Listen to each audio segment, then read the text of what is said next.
Hi hello అందరికీ నమస్కారం. Welcome to Disha TV. So ఈ రోజు మన ముందున్న గెస్ట్ ఎవరు అంటే మహేష్ గారు. సో ఇప్పుడు ప్రస్తుతం తెలంగాణలో 10వ తరగతి ఎగ్జామ్స్ తాలూకా షెడ్యూల్ అయితే వచ్చేసింది. సో 2026 మార్చ్ 14th నుంచి ఏప్రిల్ 16th వరకు అయితే 10th క్లాస్ ఎగ్జామ్స్ అయితే నిర్వహిస్తున్నారు. 10 రోజుల్లో జరగాల్సిన ఎగ్జామ్స్ అనేవి ఇప్పుడు నెల రోజుల పాటు నిర్వహిస్తున్నారు. సో ఇదంతా దీనంతటి గురించి మనమైతే మహేష్ గారితో అయితే మాట్లాడదాం. నమస్తే సార్. నమస్తే మేడం. సో ఎలా ఉన్నారు సార్? బాగున్నాం.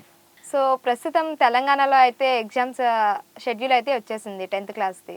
సో ఇవి నెల రోజుల్లో అయితే నిర్వహిస్తున్నారు. 10 డేస్లో జరగాల్సిన ఎగ్జామ్స్. సో ఏం చెప్తారు? ఇది అంటే 10th క్లాస్ సంబంధించినటువంటి time table, examination time table దాదాపు మార్చి 14 నుంచి ఏప్రిల్ 16 వరకు, అంటే దాదాపు 32 రోజుల పాటు ఎగ్జామ్ షెడ్యూల్ వచ్చేసింది. ఇది చాలా లెందీగా ఉంది. ఒక్కొక్క ఎగ్జామ్కి 4 నుంచి 5 రోజులు తేదీలు అంటే హాలిడేస్ ఇచ్చారు. హాలిడేస్ వచ్చినాయి, కావాల్సిన కూడా కొన్ని కొన్ని దాంట్లో హాలిడేస్ ఇచ్చి, అంటే ఒక్కొక్క దానికి 4 నుంచి 5 రోజుల గ్యాప్తోని ఒక్కొక్క ఎగ్జామ్ని షెడ్యూల్ చేసి డైరెక్టరేట్ ఆఫ్ స్కూల్ ఎడ్యుకేషన్ మనకి ఈ మధ్యనే షెడ్యూల్ ఇచ్చింది. ఇది చూస్తే దీన్ని పరిశీలిస్తే ఇది మొత్తం కూడా కొంత అశాస్త్రీయంగా విద్యార్థుల మీద మానసిక ఒత్తిడిని కలిగించే విధంగా ఉందని చెప్పేసి మేము పీడిఎస్ విద్యాసంఘంగా భావిస్తూ ఉన్నాం. ఎందుకనంటే ఈరోజు ఎగ్జామ్స్ అనేది ఒక ప్రవాసనంగా మనకి మారిపోయింది. మొత్తం మన ఎడ్యుకేషన్ సిస్టంలోనే ఒక లోపం ఉందనంటే, ఈ ఎడ్యుకేషన్ సిస్టంలో ఉన్నటువంటి ఎగ్జామ్స్ కూడా ప్లేవే మెథడ్లో జరగట్లేదు. విద్యార్థుల మీద ఒక భారంగా, మానసికమైనటువంటి భారంతో, అదేవిధంగా ఒక నెల రోజుల పాటు ఎగ్జామ్స్ నిర్వహించడం అనేది పూర్తిగా అశాస్త్రీయం. కాబట్టి ఈ ఎగ్జామ్ ఇన్ని రోజులు టైం పెట్టి నిర్వహించడం అనేది విద్యార్థుల మీద భారంగా ఉంటుంది. కాబట్టి మేము దాన్ని రీషెడ్యూల్ చేయాలని కోరినాం. అయితే నిన్ననే మేము directorate of school education director గారిని కలవడం జరిగింది, నవీన్ నికోలస్ గారిని. వాళ్ళు ఏం చెప్తా ఉన్నారు, పేపర్లో వచ్చింది అదేవిధంగా వాళ్ళు చెప్తుంది ఏంటంటే, మేము సిబిఎస్ఈ ప్యాటర్న్ మేము అమలు చేస్తూ ఉన్నాం. అట్లా పిల్లల మీద భారం అనేది ఉండదు, ఒక చదువుకోవడానికి కూడా ఒక అవకాశంగా ఉంటుంది అనేది వాళ్ళు చెప్తా ఉన్నారు. కానీ మనం ఏ ఎగ్జామ్ చూసుకున్నా కూడా సిబిఎస్ఈ ప్యాటర్న్లో చూసుకుంటే, అంటే అట్లాంటి ఒక ఇన్ఫ్రాస్ట్రక్చర్ కానీ అట్లాంటి ఒక విద్యా విధానం కానీ మన తెలంగాణ రాష్ట్రంలో ఇంకా లేని పరిస్థితి ఉంది. కాబట్టి ఇది మొత్తంగా విద్యార్థుల మీద భారంగా, ఒక రకంగా మానసికమైనటువంటి భారం వైపు, మానసిక హింసకు గురే విధంగా ఈ షెడ్యూల్ ఉందని మేము భావిస్తూ ఉన్నాం. అంటే ఒక్కొక్క ఎగ్జామ్ కూడా 3 to 4 డేస్ అనేవి మధ్యలో గ్యాప్ వస్తూ ఉంది. సో దాని గురించి ఏం చెప్తారు? అసలు పిల్లలపై ఎలాంటి ఎఫెక్ట్ అనేది చూపుతుందంటారు ఈ గ్యాప్ రావడం వల్ల? అంటే ఈ గ్యాప్ రావడం వల్ల జనరల్గా స్టూడెంట్స్ భారంగా ఫీల్ అయ్యే ఒక ఫీలింగ్ ఉంటుంది. ఎగ్జామ్స్ అనేవి అయిపోవాలి. మనం షెడ్యూల్ని మొత్తం ఎడ్యుకేషన్ సిస్టంలో కూడా ఫస్ట్ నుంచి FA1, FA2 అట్లా మొత్తం ఎగ్జామ్స్ పెట్టుకునే మనం పైకి యాన్యువల్ ఎగ్జామ్స్కి ప్రిపేర్ అవుతారు పిల్లలు. అసలు వాళ్ళ చదువుకున్నటువంటి టైంలోనే చాలా ఒక హింసకు గురవుతున్నారు మానసికంగా. ఇట్లా మానసికమైన హింసకు గురయ్యి మళ్ళీ ఫైనల్ ఎగ్జామ్ రాస్తానికి వస్తున్నప్పుడు కూడా వాళ్ళకి అంటే ఒక మానసికమైనటువంటి ఉల్లాసంగా వాళ్ళ ఎగ్జామ్స్ రాసే ఒక పరిస్థితి ఉండాలి. కానీ ఇక్కడ ఇట్లా షెడ్యూల్ అనేది 4 నుంచి 5 రోజులు ఒక్కొక్క ఎగ్జామ్కి రావడం వల్ల మనం ఫస్ట్ నుంచి కూడా మొత్తం ఎగ్జామ్స్ అనేవి సిస్టంలోనే మార్పు రావాల్సిన అవసరం ఉంది. అట్లా మార్పు రాకుండా, అంటే ఎగ్జామ్కి ఒక 2 రోజులు ఎక్కువ టైం ఇవ్వడం, అట్లా ఒక టైం అనేది ఎక్కువ ఉండడం వల్ల విద్యార్థుల మీద చాలా ఇబ్బంది పడే పరిస్థితి ఉన్నది మేము భావిస్తూ ఉన్నాం. ఇప్పుడు విద్యార్థులు అవ్వచ్చు, లేదంటే తల్లిదండ్రులు అవ్వచ్చు, వీళ్ళందరికీ ఇబ్బంది అని చెప్పొచ్చు కదా. అంటే చాలా ఎక్కువగా ఎండలు కూడా ఉంటూ ఉంటాయి ఇప్పుడు వేసవి కాలంలో. సో అలాంటి టైంలో ఇంకా నెల రోజులు అనేది పొడిగించారు కదా. సో దాని గురించి ఏం చెప్తారు? అంటే దీన్ని రీషెడ్యూల్ చేయాలనేది మేము కోరుతా ఉన్నాం. దాదాపు ఈరోజు ప్రైవేటు మేనేజ్మెంట్స్కి ఒక ఆస్పెక్ట్ ఉంది దీంట్లో. అంటే ఎగ్జామ్స్ని రీషెడ్యూల్ చేయడంలో ప్రైవేట్ మేనేజ్మెంట్స్ కూడా చాలా ఆతృతగా దీన్ని రీషెడ్యూల్ చేయాలి అని చెప్పేసి భావిస్తూ ఉన్నారు. ఎందుకంటే వాళ్ళకి జనరల్గా ఎప్పుడైనా 10th క్లాస్ ఎగ్జామ్స్ అనేవి మార్చి లాస్ట్ వీక్ కల్లా ఎండ్ అయిపోతాయి. ఇంకొక 10-15 రోజులు వాళ్ళకి ఎక్కువ రావడం వల్ల ఈరోజు ప్రైవేట్ మేనేజ్మెంట్స్ ఏం చెప్తా ఉన్నాయంటే, వాళ్ళ మీద ఎక్స్పెండిచర్ ప్రాబ్లం పడవచ్చు. హాస్టల్ ఒక 15 రోజులు ఫుడ్ ఎక్కువ పెట్టడానికి అవకాశం వచ్చింది, ఎక్కువ పెట్టాలి స్టూడెంట్స్కి. ఇట్లాంటి ఒక ప్రైవేట్ మేనేజ్మెంట్స్ కూడా వాళ్ళు ఆ రకమైన పద్ధతిలో ఆలోచించి దీన్ని రీషెడ్యూల్ చేయాలని చెప్పేసి కోరుతా ఉన్నారు.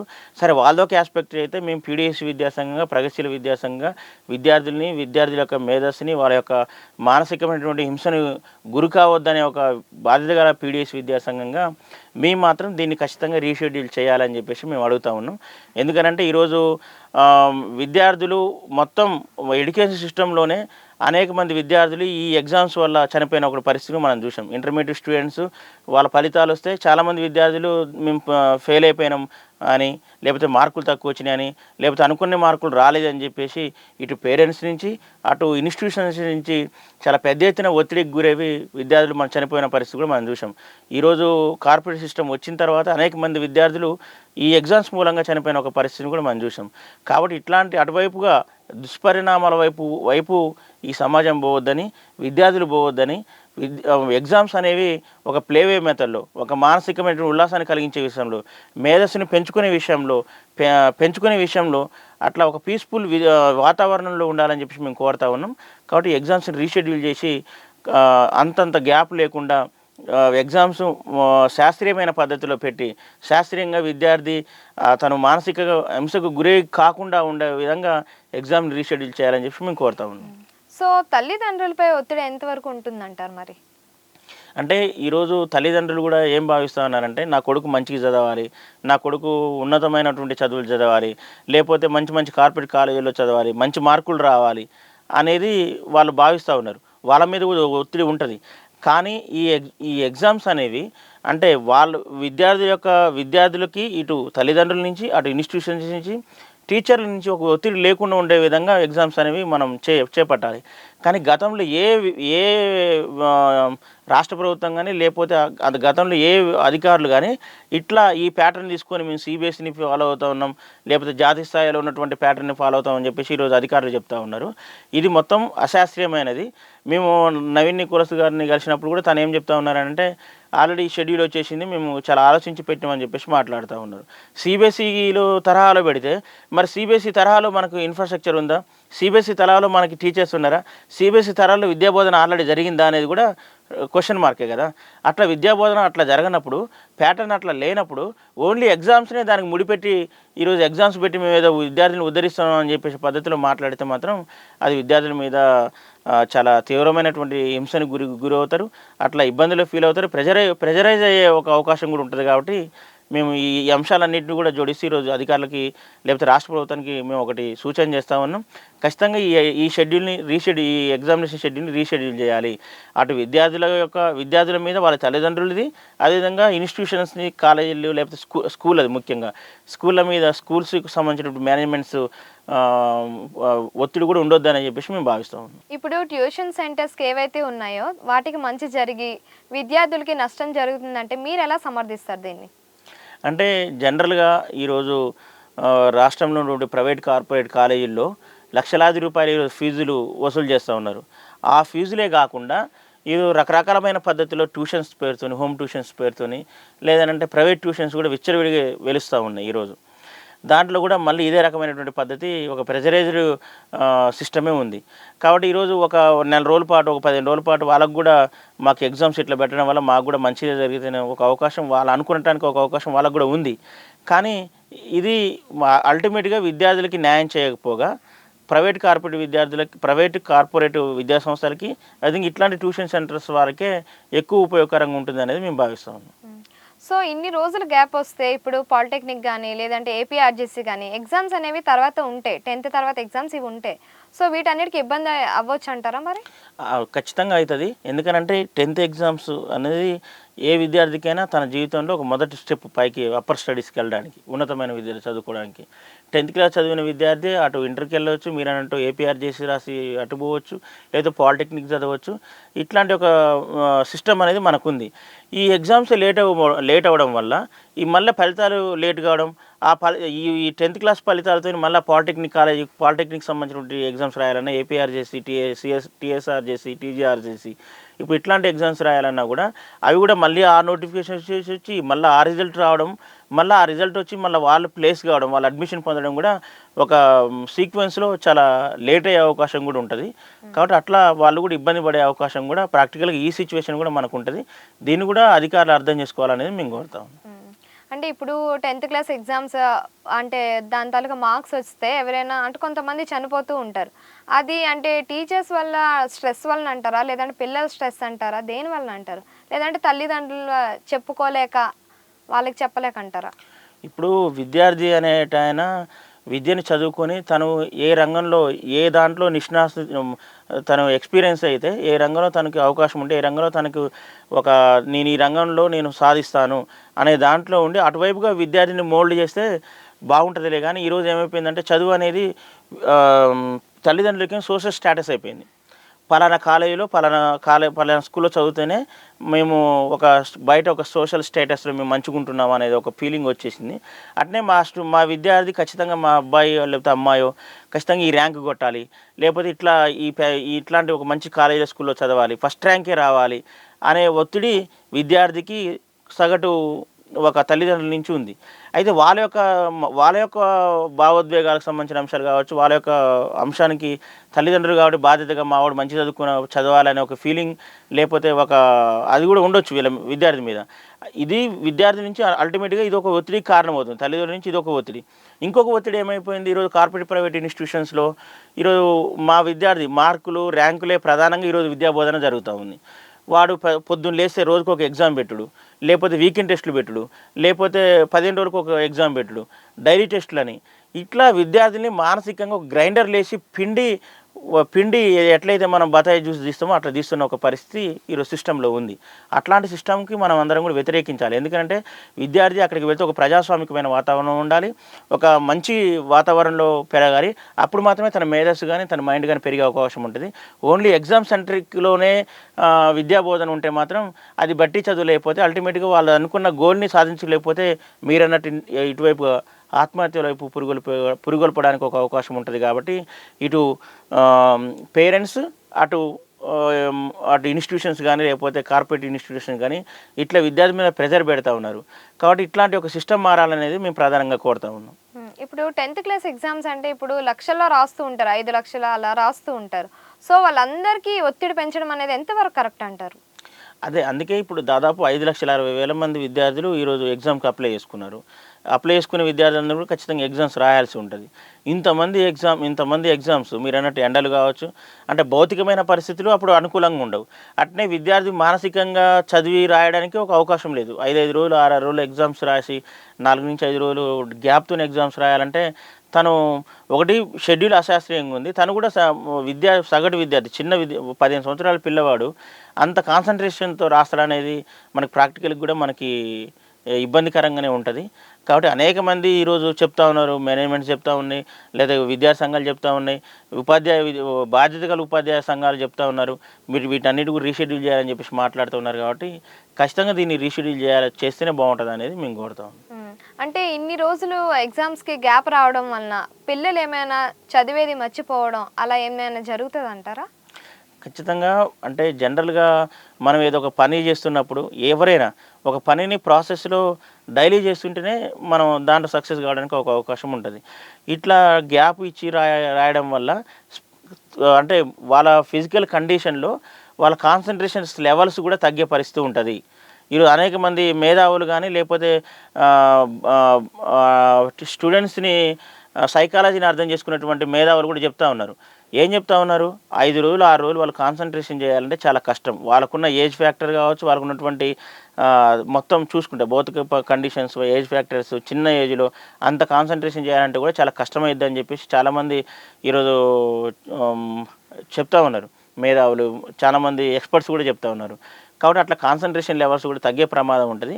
ఇది అల్టిమేట్గా విద్యార్థి మీద ప్రభావితం చేసి పరీక్షలో రానియకపోతే అది దుష్పరిణామాల వైపు దారితీసే అవకాశం ఉంటుంది. కాబట్టి దీన్ని రీషెడ్యూల్ చేస్తే మంచిది.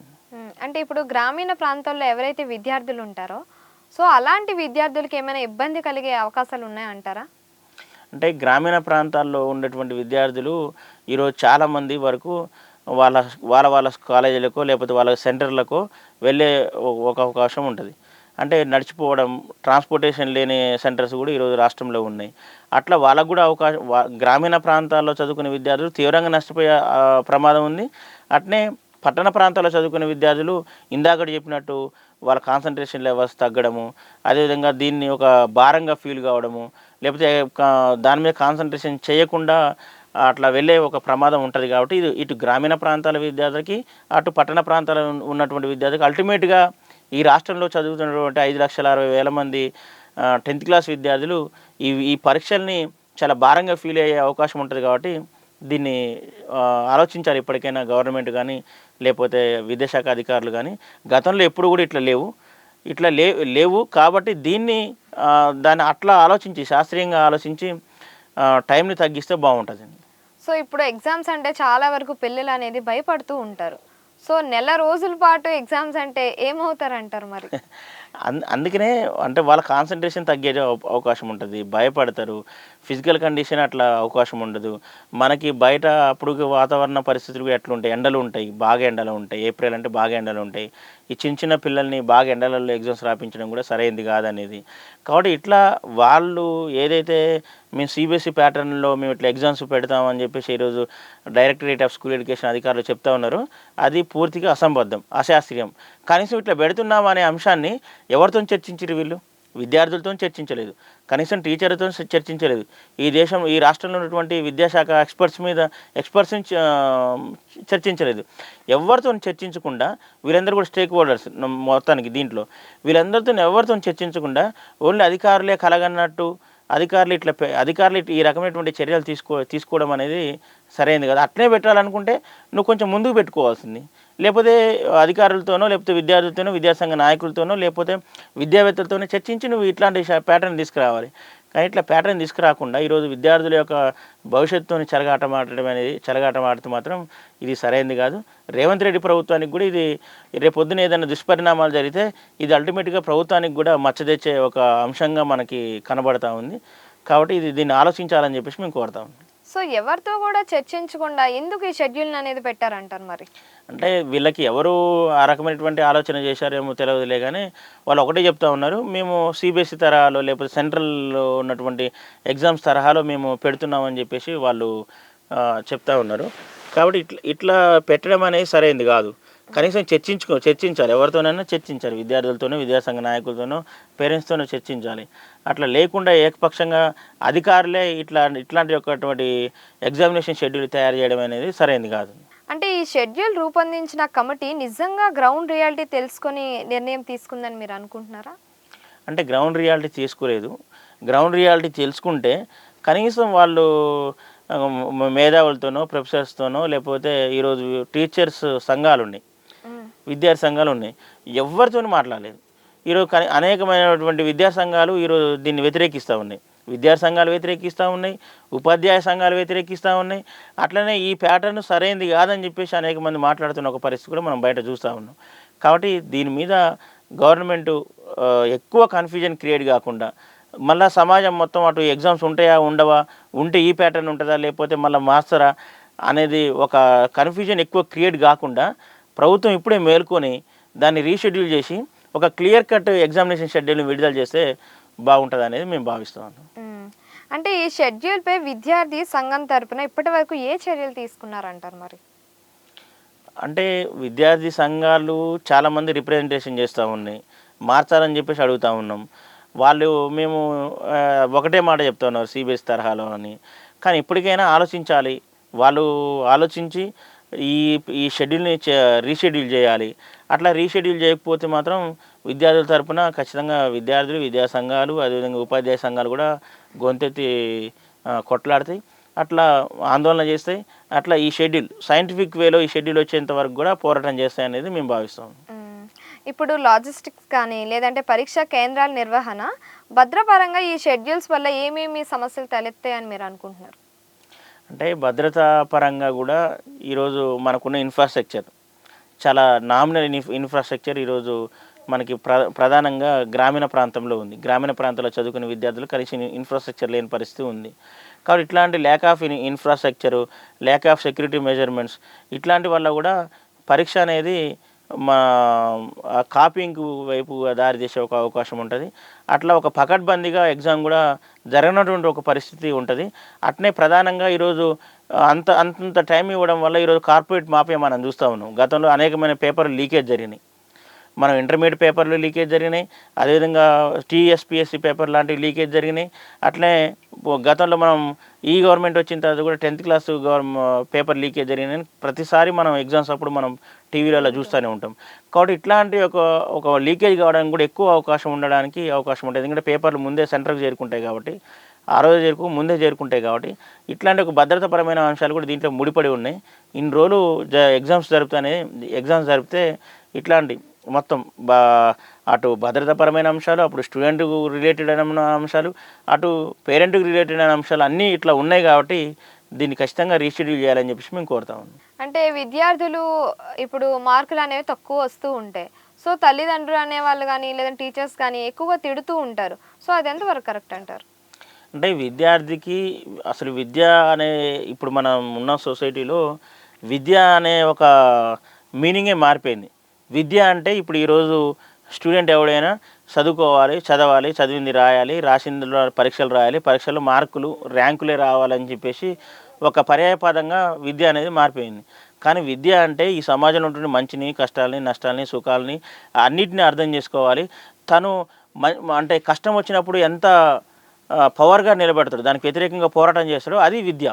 లేదంటే ఈ సమాజాన్ని ఎంత అర్థం చేసుకున్నాడో అది విద్య అవుతుంది.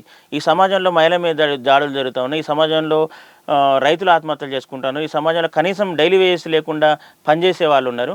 ఇట్లాంటి దాన్ని అర్థం చేసుకొని దానికి అనుగుణంగా సమాజాన్ని, సొసైటీని మార్చే వైపుగా మనం అర్థం చేసుకుని దాన్ని కూడా అర్థం చేసుకునే విధంగా ఒకప్పుడు విద్య ఉంటుండే.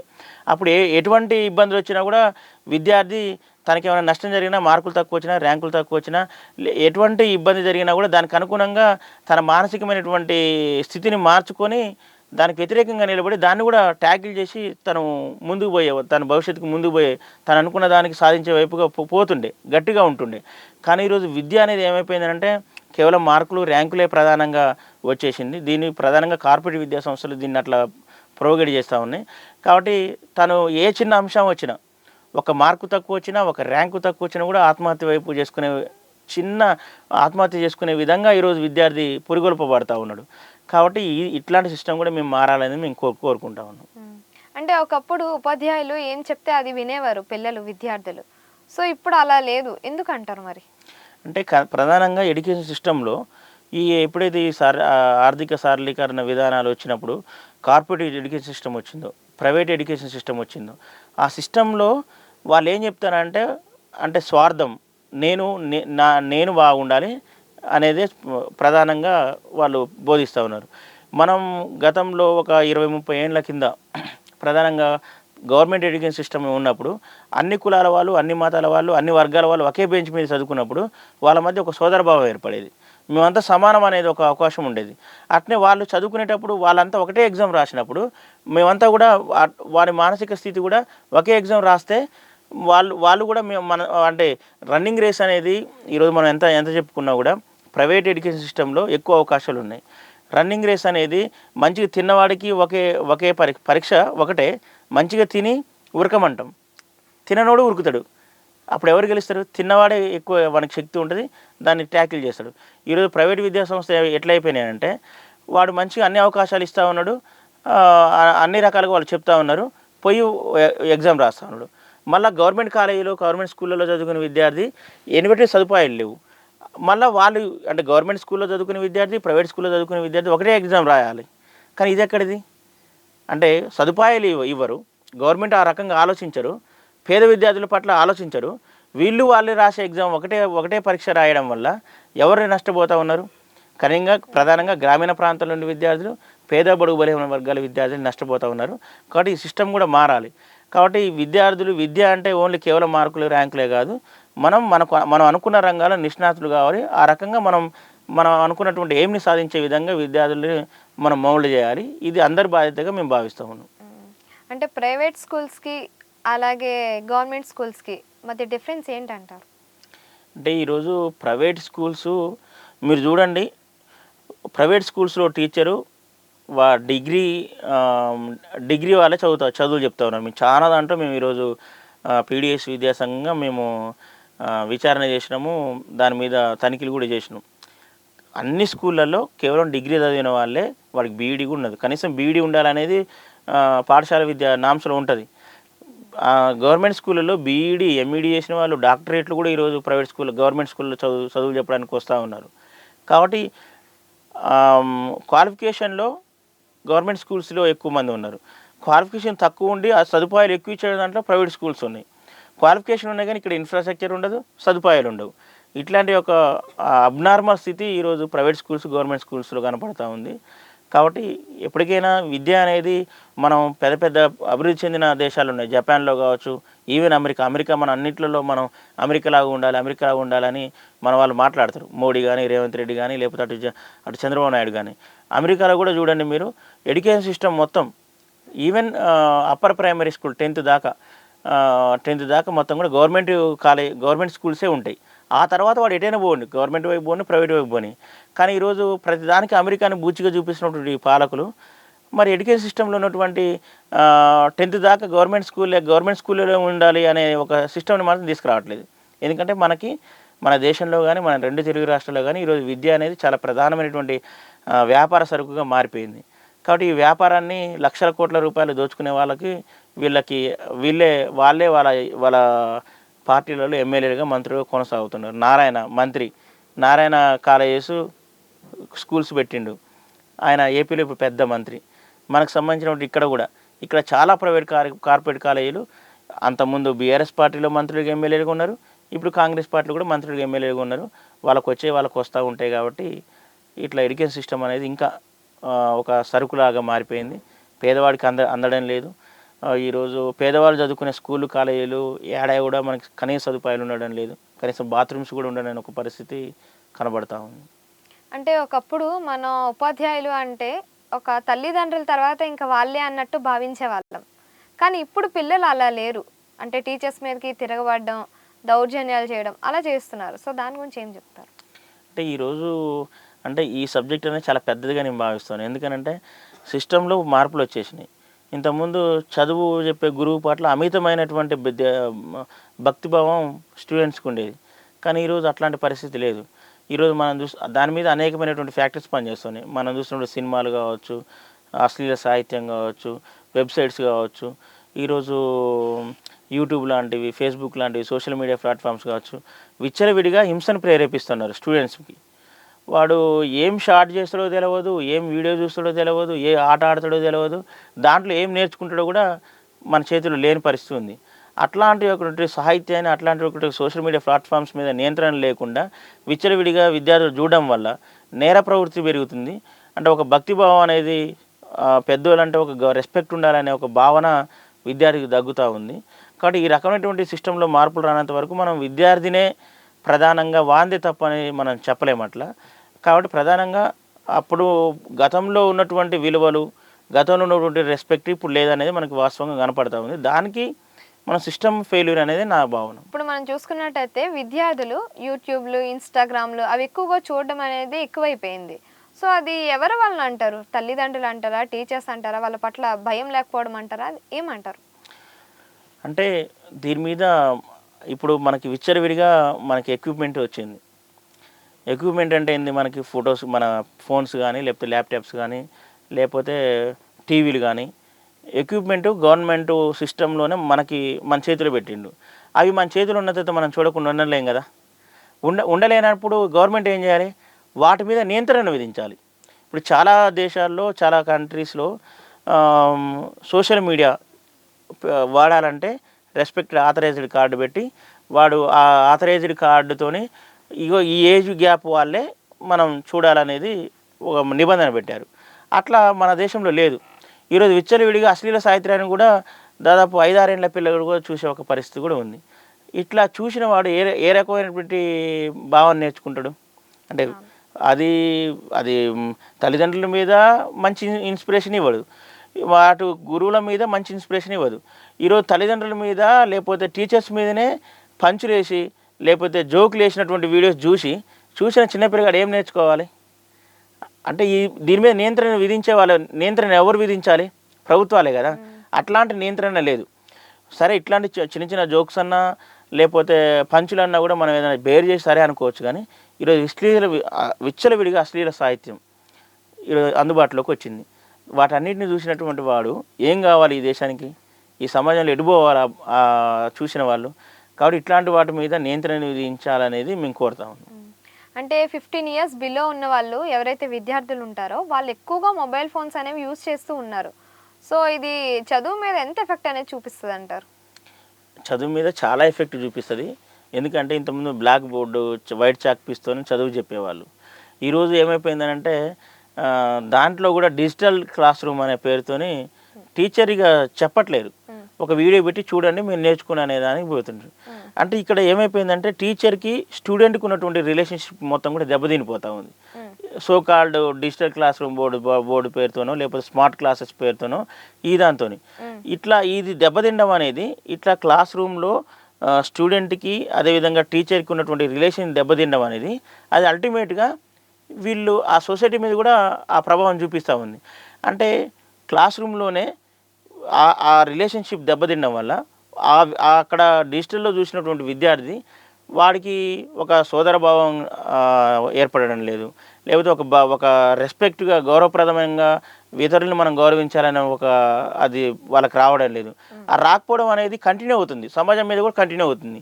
అట్లా రెస్పెక్ట్ కానీ సోదరభావం కానీ సొంత తమ్ముడితో అన్నలతో గొడవలు పడుతున్న పరిస్థితి ఉంది, సొంత తమ్ముళ్ళని అన్నల్ని చంపుతున్న ఒక పరిస్థితి కూడా ఈరోజు మన సొసైటీలో చూస్తూ ఉన్నాం. అట్లనే ఎవరిని రెస్పెక్ట్గా లేకుండా ఉండే ఒక భావన ఉన్న స్టూడెంట్స్ కూడా మనం చూస్తూ ఉన్నాం. కాబట్టి గతంలో ఎట్లయితే ఉందో, గతంలో ఈ సమాజంలో ఉన్నటువంటి విద్యార్థికి తల్లిదండ్రికి ఒక రిలేషన్ ఉండేది, విద్యార్థికి టీచర్కి ఒక రిలేషన్ ఉండేది, విద్యార్థికి సిబ్లింగ్స్కి ఒక రిలేషన్ ఉండేది, విద్యార్థికి పక్కన సొసైటీకి ఒక రిలేషన్ ఉండేది.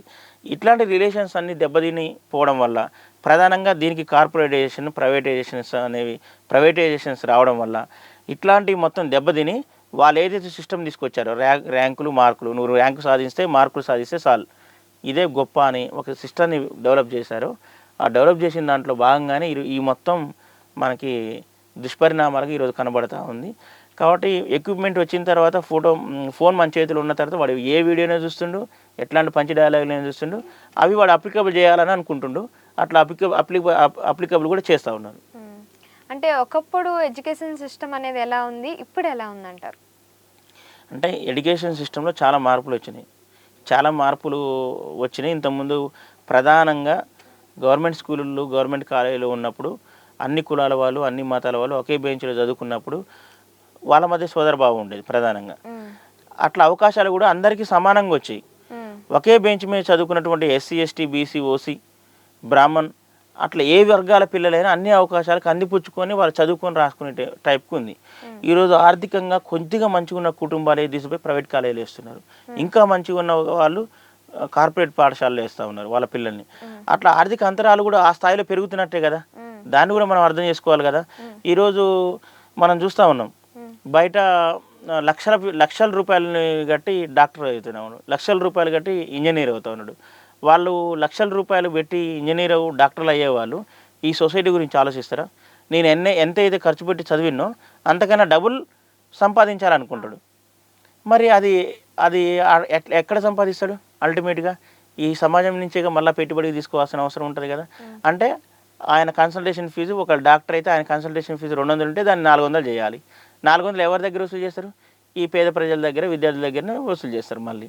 కాబట్టి ఇట్లా ఎడ్యుకేషన్ సిస్టంలో మార్పులు వచ్చిన తర్వాత ఇవి అన్ని రంగాలకి వ్యాప్తి చెందింది, సేవా రంగంలోకి వ్యాప్తి చెందింది, అటు పాలిటిక్స్లో కూడా ఈరోజు పేద బడుగు బలైన వర్గాలు రావట్లేదు, మొత్తం కార్పొరేట్ వాళ్ళు, కార్పొరేట్ శక్తులు, లేకపోతే ప్రైవేట్ విద్యా సంస్థల మేనేజ్మెంట్లు వాళ్ళే పాలిటిక్స్లోకి వస్తూ ఉన్నారు. అట్నే జర్నలిస్టులు కూడా జర్నలిజంలో కూడా అట్లాంటి సోషల్ స్పృహ ఉన్న వాళ్ళు రావడం లేదు. అట్లా ఒక సిస్టమ్ అనేది ఇది ఫోర్ ఎస్టేట్స్ ఏవైతే ఉన్నాయో ఆ 4 ఎస్టేట్స్లో కూడా ఈ విద్యారంగంలో ఉన్నటువంటి మార్పుల వల్ల ఈ 4 ఎస్టేట్స్లో మనకు కనబడతా ఉంది దాని యొక్క ఇంపాక్ట్ అనేది. కాబట్టి విద్య అనేది అనేకమైనటువంటి డెవలప్ చెందిన కంట్రీస్లో ఉన్నట్టే ఇక్కడ కూడా కనీసం ప్రాథమిక విద్య వరకైనా గవర్నమెంట్స్ అందిస్తే ఒక అంతరాలు ఎక్కువగా లేని సమాజాన్ని మనం సాధించడానికి ఒక అవకాశం ఉంటుంది అనేది మేము భావిస్తూ ఉన్నాం. అంటే ఒకప్పుడు విద్య అంటే చాలా గౌరవంగా, ఇష్టంగా, ఒక తపనతో చదివేవారు ఒకప్పుడు కాలంలో. కానీ ఇప్పుడులో పిల్లల్లో అదైతే కనిపించట్లేదు, ఎందుకంటారు మరి? అంటే వాళ్ళు చాలామంది మీరు చూడండి ఆ తపన ఎందుకు ఉండట్లేదంటే, ఇప్పుడు నాకు ఒక మల్టీమీడియా రంగంలో నాకు యాంబిషన్ ఉంది, కానీ మా నాన్న ఏమంటాడనంటే నువ్వు డాక్టర్ కావాలి, లేకపోతే నీ పక్కనోడు ఇంజనీర్ అవుతావు, నువ్వు ఇంజనీర్ కావాలి, లేకపోతే నువ్వు పెద్ద రియల్ ఎస్టేట్ కంపెనీ పెట్టాలి, లేకపోతే ఇంకో వైపుగా ఉండాలి అనేదే ఫీల్ అవుతా ఉన్నారు. వాడికి ఆ విద్యార్థికి ఏ రంగం వాడికి ఇష్టం వచ్చినటువంటి చదువు, వాడికి ఇష్టమైనటువంటి పని చేయకుండా ఒక ఫోర్స్ఫుల్గా బయాస్ చేస్తున్న పరిస్థితి ఉంది. కాబట్టి అట్లాంటి తపన ఈరోజు ఉండని పరిస్థితి కూడా ఉంది. మేము పీడిఎస్ విద్యాసంఘంగా ప్రైవేట్ ప్రధానంగా శ్రీ చైతన్య, నారాయణ ఇట్లాంటి కార్పొరేట్ ఇన్స్టిట్యూషన్స్కి ఎప్పుడైనా స్టూడెంట్స్ని కలుద్దాం, వాళ్ళకి ఏమైనా సమస్యలు ఉన్నాయని చెప్పేసి తెలుసుకుందాం అని పోతే అక్కడ వాళ్ళు ఏమంటారంటే స్టూడెంట్స్, అన్న మీరు కొంచెం సేపు ఒక 10 నిమిషాలు ఉండిపోండి అని కోరుతారు మమ్మల్ని. ఎందుకనంటే వాడికి పండగ లేదు, వాడికి ఆదివారం లేదు, వాడికి టైమింగ్స్ లేవు. ఉదయం 6ంటికి వస్తే సాయంత్రం 8ంటికి ఇంటికి పోవాలి. 24 అవర్స్ వాడికి 24/7 వాడికి ఎగ్జామ్ ఉంటుంది, కాలేజీ ఉంటుంది. ఇట్లాంటి ఒక ప్రెజరైజ్డ్ ఎడ్యుకేషన్ సిస్టమ్ వచ్చిన తర్వాత వాళ్ళకి ఏం తపన ఉంటుంది? ఇక వాళ్ళు అనుకున్న దాంట్లో లేరు వాళ్ళు, ఇక తపన ఉండదు కదా. కాబట్టి అట్లాంటి ఒక దుష్పరిణామాలు, అట్లాంటి విధానాలు కూడా మనకి ఈరోజు విద్యార్థులు మనకు కనబడుతూ ఉంది. కాబట్టి ఈరోజు ప్రధానంగా కార్పొరేట్ ఇన్స్టిట్యూషన్స్ ఏవైతే ఉన్నాయో వాళ్ళు మార్కులు, ర్యాంకులు ప్రధానంగా వాళ్ళు స్కూల్ అయినా కాలేజ్ అయినా టైమింగ్ని పాటించరు. లేకపోతే మార్కులు ప్రతిరోజు ఎగ్జామ్ పెట్టాలనేది ఏ బోర్డ్ ఆఫ్ ఇంటర్మీడియట్లో కానీ బోర్డ్ ఆఫ్ స్కూల్ ఎడ్యుకేషన్లో కానీ ఉండదు. ఇట్లాంటి ఒక సిస్టమ్ని వాళ్ళు డెవలప్ చేసిన తర్వాత విద్యార్థికి ఏం తపన ఉంటుంది? ఉండదు కదా. అది మేము చెప్పదలుచు. అంటే ఒకప్పుడు విద్యార్థులు చాలా తెలివిగా, చాలా మంచిగా, అంటే జస్ట్ చెప్తే చాలు అర్థం చేసుకునే టైప్లో ఉండేవారు. ఇప్పుడు విద్యార్థులు ఎంతలా చెప్పినా సరే చదవట్లేదు, అర్థం చేసుకోవట్లేదు. అది టీచర్ ఫాల్ట్ అంటారా, లేదంటే విద్యార్థులు కాన్సన్ట్రేషన్ పెట్టి వినట్లేదు అంటారా? అంటే ఎప్పుడైనా సిస్టంలో, ఎడ్యుకేషన్ సిస్టంలో ప్రాక్టికల్ ఉండాలి, థియరిటికల్గా ఉండాలి. మనం చదువుకునే చదువుని థియరిటికల్గా చదువుకునే దాన్ని ప్రాక్టికల్గా ఇంప్లిమెంట్ చేస్తే వాడికి కూడా కొంత దాని మీద ఉంటుంది, ఏకాగ్రత ఉంటుంది. కానీ ఈరోజు ఏమైపోయింది, ప్రాక్టికల్ నాలెడ్జ్ ఏమీ లేదు. ప్రాక్టికల్ నాలెడ్జ్ లేదు, ఓన్లీ ర్యాంకులు, మార్కులే. ఫలానా క్వశ్చన్ చదవాలి, ఫలానా ప్రాబ్లమ్ సాల్వ్ చేయాలి, ఇట్లనే ఎడ్యుకేషన్ సిస్టమ్ నేర్పుతూ ఉన్నారు. దానివల్ల ఏమైపోతూ ఉందనంటే ఈరోజు ప్రాక్టికల్ నాలెడ్జ్ లేకపోవడం వల్ల ఇది అనేక మంది స్టూడెంట్స్, మేము మొన్ననే ఒక కాలేజీకి పోయి మీకు రైస్ ఎక్కడి నుంచి వస్తాయని చెప్పేసి అడిగితే బిగ్ బజార్ నుంచి వస్తాయని చెప్పేసి అంటుండు. అంటే ఈ ప్రాక్టికల్ నాలెడ్జ్ లేకపోవడం వల్ల అరే ఈ దేశంలో రైతు ఉంటాడు, ఆరుగాలం చెమట వచ్చి పంటను పండిస్తాడు, పంటను పండించిన దాన్ని మంచి క్రాప్ చేసి మిల్లులో తీసుకొస్తాడు, మిల్లులు వాటిని వడ్లని రైస్ లాగా మారుస్తాయి అనే ఒక ప్రాక్టికల్ నాలెడ్జ్ లేదు. వాడికి ఏం కావాలి ఈ సమాజంలోకి వచ్చిన తర్వాత? కాబట్టి ఇట్లా అంటే ప్రాక్టికల్ నాలెడ్జ్ లేకపోవడం వల్ల చాలా సమస్యలు, అనర్థాలకు దారితీస్తూ ఉంది. మన ఎడ్యుకేషన్ సిస్టంలో చూడండి మీరు, వర్షం రావడానికి కారణం తెలుగు బుక్లో వానదేవుడు అని చెప్తారు. వానదేవుడికి పూజలు చేస్తే వర్షం వస్తుందని చెప్తారు. మళ్ళీ ఆ తెలుగు పీరియడ్ అయిపోయిన తర్వాత ఒకవేళ సైన్స్ పీరియడ్ ఉందనుకోండి, వర్షం రావడానికి కారణం ఏమని చెప్పాలి? సైన్స్ సార్ వచ్చి నీటి ఆవిరికి మేఘాలు చల్లబడి వర్షం వస్తుందని చెప్పాల్సి వస్తుంది. అట్నే చెప్తాడు.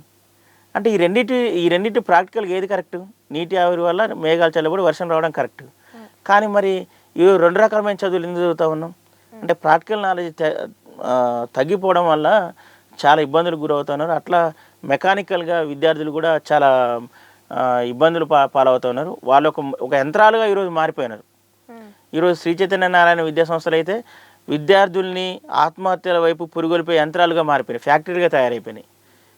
ఫ్యాక్టరీలు దాదాపు ప్రతి ఒక్క అకాడమిక్ ఇయర్లో వేల సంఖ్యలో విద్యార్థులు చనిపోతూ ఉన్నారు చిన్న చిన్న అంశాలకి. టీచర్ కొట్టిందనో, టీచర్ తిట్టిందనో, లేకపోతే నీళ్ళు తాగనీయలేదనో, లేకపోతే మార్కులు డైలీ టెస్ట్లో ఒక మార్కు తక్కువ వచ్చిందనో, ఇట్లాంటి చిన్న చిన్న అంశాలకి ఇట్లా అయిపోతున్న ఒక పరిస్థితి ఉంది. కాబట్టి ఇది సమాజం, ప్రభుత్వాలు చర్యలు తీసుకోవాలి, ప్రభుత్వాలు ఆలోచించాలి. ఇట్లాంటి ఎడ్యుకేషన్ సిస్టమ్ని మార్చినప్పుడు మాత్రమే ఇట్లాంటి ఒక మొత్తం సమస్యలు కూడా తీరడానికి ఒక అవకాశం ఉంటుంది. అంటే ఒకప్పుడు విద్య అనేది అర్థం చేసుకునేవారు కదా, ఇప్పుడైతే బైహార్ట్ చేస్తున్నారు. అది ఎంతవరకు కరెక్ట్ అంటారు? అది ఈ ప్రాక్టికల్ నాలెడ్జ్ లేకపోవడం వల్లనే బట్టీలు పట్టాలి, బైహార్ట్ చేయాలి, అనుకుంది పోయి రాయాలి. ఇప్పుడు ఎగ్జామ్ కూడా చూడండి, ప్రాక్టికల్గా అర్థం చేసుకొని ఒక క్వశ్చన్ అర్థం చేసుకొని చదివింది వాడు జాయ్ఫుల్గా రాస్తాడు ఎగ్జామ్. ఈ బైహార్ట్ చేసి మైండ్లో పెట్టుకొని పోయి ప్రెజర్గా రాస్తే ఎట్లా ఉంటుంది? అది గుర్తొస్తేనేం రాస్తాడు, గుర్తు రాకపోతే రాయడు. అంటే గుర్తొస్తే మార్కులు వస్తాయి, గుర్తు రాకపోతే మార్కులు రావు. మార్కులు రానుడు ఏమవుతుందో మనం ఇప్పటిదాకా మాట్లాడుకున్నాం. కాబట్టి బైహార్ట్ చేసే పద్ధతి అనేది ఈరోజు ప్రైవేటీకరణ, కార్పొరేటీకరణ, ఈ ఎడ్యుకేషన్ సిస్టంలో ఇట్లాంటి మార్పులు తీసుకురావడం, దీన్ని జాయ్ఫుల్గా ఎడ్యుకేషన్ సిస్టమ్ లేకపోవడం వల్ల ఇట్లాంటి ఒక దుష్పరిణామాలు వస్తూ ఉన్నాయి. అంటే ఇప్పుడు టీచర్స్ కూడా ఎవరైతే బాగా చదువుతారో వాళ్ళకే అంటే ఎంకరేజ్ చేయడం, ఎవరైతే తక్కువగా చదువుతారో మిడిల్లో చదువుతారో వాళ్ళకైతే ఎంకరేజ్ చేయకపోవడం వలన ఈ మధ్య అంటే ఆత్మహత్యలు కానీ ఏమైనా జరగచ్చు అని అనుకుంటున్నారా? అట్లా కూడా ఉంది. అంటే టీచర్ అనేవాడు మార్కులు ర్యాంకులు వచ్చిన వాడినే ఎంకరేజ్ చేయడం కాదు. టీచర్కు ఉండాల్సిన లక్షణం నాకు తెలిసి, టీచర్ అంటేనే ఈ టీచర్ సంథింగ్, అంటే రానికి వాడికి నేర్పాలి. వచ్చిన వాడికి వాడిని ఎంకరేజ్ చేసేది ఏముంది, వాడు చదువుకుంటాడు. రాని వాడిని నేర్పాలనే కదా మీద టీచర్స్ దగ్గర పంపించేది. అంటే ఇది కూడా ఒక ఫ్యాషన్గా తయారైపోయింది ఈరోజు. వచ్చిన వాళ్ళని కొంత గ్రాస్ప్ చేసి దాన్ని పట్టుకునే వాడిని ఎంకరేజ్ చేయడం అని కూడా మారిపోతుంది. ఇది కూడా ఒక అంతరామే, మనం ఇన్ఈక్వాలిటీ అని చెప్పేసి భావించవచ్చు. కాబట్టి ఈ సిస్టమ్ కూడా మారాల్సిన అవసరం ఉందనేది మేము భావిస్తాం. అంటే టీచర్స్ అంటే విద్య చెప్పే విధానంలో కానీ లేదంటే ఉండే విధానంలో కానీ ఇవన్నింటినీ చూసే పిల్లలు నేర్చుకుంటారు అనేది మీరు ఎంతవరకు భావిస్తారు? ఇప్పుడు అంటే ఇంతకుముందు టీచర్స్ కూడా ఈరోజు ఏమైపోయారంటే, ప్రైవేట్ కార్పొరేట్ టీచర్స్ వాళ్ళకి ఎడ్యుకేషన్ మెథడ్స్ తెలవు. వాళ్ళు బీఈడీ చేయరు, వాళ్ళు ఎంఈడీ చేయరు. పిల్లల సైకాలజీ ఎట్లా ఉంటుందో వాళ్ళకి తెలియదు. సైకాలజీకి సంబంధించిన చదువులు వాళ్ళు చదవకపోవడం వల్ల ఏమైపోతుంది, అక్కడికి వచ్చి చదువు చెప్పాలి, చదువు చెప్పింది ఖచ్చితంగా వాళ్ళు నేర్చుకోవాలనే ఒక పద్ధతిలో ఉంటుంది. ఎప్పుడైతే బీఈడీ చేసి ఎంఈడీ చేసి స్టూడెంట్ సైకాలజీ తెలిసిన వాళ్ళు, లేకపోతే టీచర్కి సైకాలజీ తెలిసిన వాళ్ళు టీచర్స్ ఉండడం వల్ల ఏమైపోతారంటే, స్టూడెంట్స్ యొక్క సైకాలజీని బట్టి వాళ్ళు టీచ్ చేస్తారు. వాళ్ళు బీఈడీ చేసిన వాళ్ళు, ఎంఈడీ చేసిన వాళ్ళు ఉంటారు.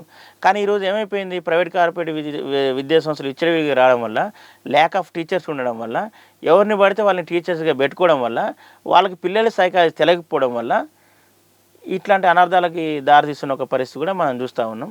కాబట్టి పిల్లల యొక్క మైండ్కి, మెంటాలిటీకి, వాళ్ళ సైకాలజీకి అనుగుణంగా ఈరోజు విద్యాబోధన జరగాలి.